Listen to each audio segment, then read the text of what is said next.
মানুষ কেন হিংস্র হয়? প্রবন্ধ আরিফা চৌধুরী। মানুষ নামটি কতই তাৎপর্য বহন করে, সে নিজেই তার নিয়ন্ত্রক। কখনো হিংস্র, কখনো নির্জীব, কখনো বা মানবতার প্রমাণ বহন করে। আশ্চর্য এই মানব তাকে বিকশিত করতে চায়, আশ্চর্যভাবে আবার নিপতিত হয় নিষ্ঠুরতার চরম অবক্ষয়ে। এরই নাম কি মানুষ হবার কথা ছিল? সার্টিফিকেট কখনো তাকে মানবিক করতে পারে না। মানবিকতা শিখতে হয় ছোটকালে, মানবিকতা শিখতে হয় বিবেক থেকে। নিজেকে সংশোধিত পর্যায়ে নিতে চাইলে বিবেক পথ দেখায়, আলোর পথ। এই মানুষটি কেন হিংস্র হয়? সে তো সেরা জীব। তবে কেন শুনতে হয় সে ক্ষমার অযোগ্য কাজ করে? শয়তান হলো আল্লাহর কাছে ক্ষমার অযোগ্য। মানুষকে কতটাই যত্নে পৃথিবীতে আল্লাহর প্রতিনিধি হিসেবে পাঠানো হয়েছে, অথচ মানুষ কলঙ্ক নিজে থেকেই লেপন করে। নানাবিধ অপরাধ সে যেন ভিক্ষা করে নিতে চায় শয়তান হতে। আল্লাহর ওপর ভক্তি শ্রদ্ধা উঠে গেছে, তাই শয়তান তাকে পরিচালিত করে। খোর, অস্ত্র, জোয়ার, নেশা, অবৈধ সব পন্থা যেন বৈধতা পেয়েছে তার কাছে। আর এটাই হলো শিরক এ লিপ্ত হওয়া। সরাসরি আল্লাহর সাথে চ্যালেঞ্জ করে মানুষটি আল্লাহর বিরোধী হয়ে ওঠে। আল্লাহর সাথে বিরোধ করলে সে তো আখিরাতের ভয় হতে বিমুখ হলো। সূরা বাকারায় নেশাকে যেখানে হারাম করা হলো। নেশাগ্রস্ত হলে নামাজ পড়া যায় না। এই নামাজ বেহেশতের চাবি। এই চাবিটি যদি নেশার কারণে চলে যায়, তবে তো নেশাখোর মানুষ লুণ্ঠন করে। ভয়ঙ্কর সেই মানুষ আল্লাহকে ভুলে যায়।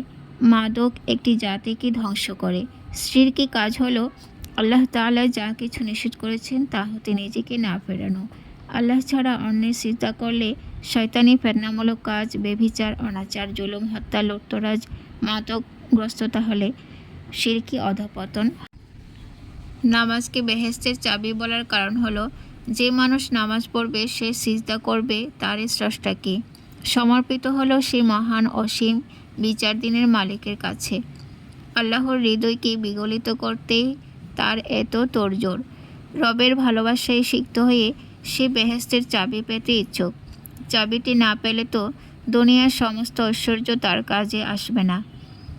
দুনিয়ায় যদি চুরি, ডাকাতি, জেনা, হত্যায় হাত রাঙায়, তবে মানুষটি নামাজে সিজদায় সমর্পিত হবে না। লোক দেখানো নামাজি হওয়া সহজ, কিন্তু সরাসরি আল্লাহর সান্নিধ্য পাওয়া মানুষটি কখনোই খারাপ সংস্পর্শে যেতে পারে না। অবিবেচকপূর্ণ কোনো শিরকি, বিরোধপূর্ণ কাজ সে নিশ্চয়ই পারবে না। কেননা সে বিগলিত হয়ে নামাজি বলেছে, আমাকে সরল পথ দেখাও। সেই কথাটি স্রষ্টা কি ফিরাবে? তিনিই তো দয়াবান, রহমতকর্তা, ক্ষমাকর্তা।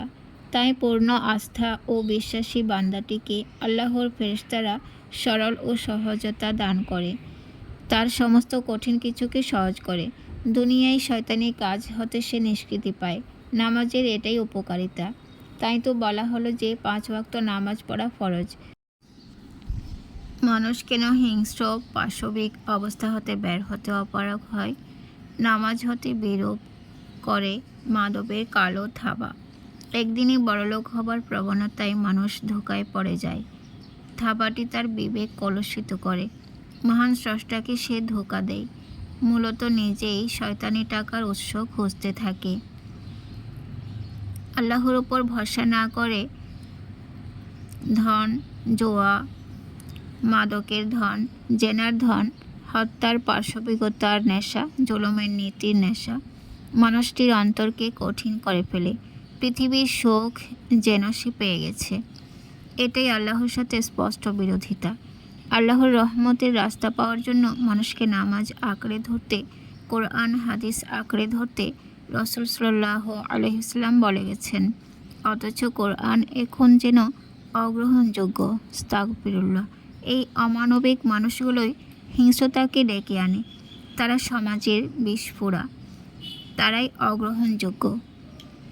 আল্লাহর সাথে শিরকে লিপ্ত মানুষের আদর্শচ্যুতি, কলুষিত বিবেক, নামাজকে জীবনের অবলম্বন না ভাবতে পারা, নিজের মনুষ্যত্বকেই জাগ্রত না করা, পারিবারিক ঐতিহ্যকে বিকিয়ে দেয়া, ধর্মচ্যুতি হওয়া, এসবই মানুষ নামের জীবটিকে হিংস্র করে।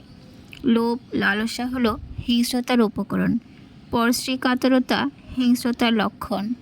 এটাই নিজস্ব রুচির অবক্ষয়। ইসলামের মূল ভিত্তি ঈমান, নামাজ, রোজা, হজ, যাকাত। এই ভিত্তির নামাজ যখন খারাপ লোকেরা পড়ে না, তখন সে ঈমান হারায়, আল্লাহর ওপর বিশ্বাস হারায়। আল্লাহ সৃষ্টি করেছেন, রিজিক দিয়েছেন, তা বিশ্বাস করে না। সে লুটতরাজ করে, ছিনতাই করে, সংঘর্ষ করে, অধিকার ফলায়। আল্লাহ সুখী করবেন, তা সে বিশ্বাস করে না। সে ইয়াবা সেবনে, নারী আসক্তিতে সুখ খোঁজে। সে অবৈধ ব্যবসায়ী, ধর্ষণে, চোরাকারবারে সুখী হতে চায়। মানুষ হত্যা, শিশু হত্যা করে সে নিজের সুখ ছিনিয়ে নিতে চায়। কতটা শয়তানি আস্থায় সে পথ চলে। ঈমান ধ্বংস, নামাজ রোজা নেই হওয়া মানুষটি আস্থা রাখেনি তার রবের ভালোবাসায়, সন্তুষ্ট হয়নি অল্প সুখে, কৃতজ্ঞ হলো না এই দুনিয়ায় মানুষ হিসেবে আসতে পারাতে। সে হতে পারত অন্য জীব। চমক লাগানো পৃথিবীর ফাঁদ তাকে গিলে নিল। নর্তকীর গান, বাদ্যযন্ত্র, মদ, জোয়া, ঘুষের নেশা, পাপ, পঙ্কিলতা, ছুরি চাকু গড়ে দিয়ে চিন্তায় পূজা করে শয়তান নামের হাস্যকর পদার্থকে। তাই সেই মানুষটি খুবই অগ্রহণীয় সমাজ পৃথিবীতে, অথচ সে অপরাধীর রাজা হয়ে ঘুরে বেড়ায় আর বিষাক্ত বিষ ছড়ায়। তবু তার নাম কি মানুষ? নামাজ না পড়লে সূরা কালাম পড়া হয় না। কোরআনের সূরা হলো আল্লাহর নূর। রোজা না রাখলে সংযমী সবরে হজ যায় না। হজ না করলে আল্লাহর রহমতের চাদরে জড়ানো যায় না। যাকাত না দিলে সম্পদের জানমালের পরিশুদ্ধতা আসে না। এই কথাগুলি বিশ্বাস করাটাই ঈমান।